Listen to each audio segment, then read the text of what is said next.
ফুল দুটো একটা ফুল ফল আনাইছে কিন্তু করমচা গাছের মাটি চেঞ্জ করে দিচ্ছি।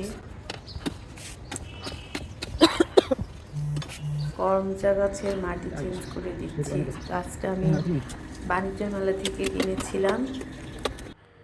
তো এখন কিছু ভার্মি কম্পোস্ট, গোবর, তারপরে ব্রোন, থিওভিট, পটাশ, ইপসাম সল্ট, তারপরে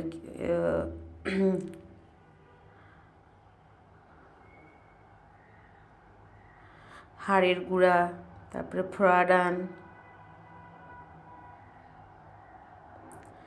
ডিম, এটা হচ্ছে ইউরিয়া, তারপরে নিম খোল, তারপরে ছাই, ডিমের গুঁড়া আর বেশি করে ভার্মি কম্পোস্ট দিয়ে এই যে মাটিটা আমি চেলে নিয়ে সুন্দর করে, তারপরে যেহেতু কিছু গোড়া কেটে গিয়েছে যে ম্যানসার ইউজ করলাম, গোড়া কাটা যাতে কোনো সমস্যা না হয়। করমচা গাছে মাটি দিয়ে দিচ্ছি, এখন এটা দিয়ে দিচ্ছি।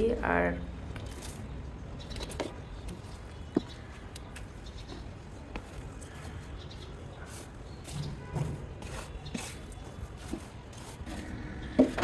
এখন এখানে একটা জিনিস ভুলে গিয়েছিলাম, যেটা হলো কলার খোসা। পরে দিয়ে দিয়েছি কলার খোসাটা আর কিছু শুকনা পেঁয়াজ খোসা।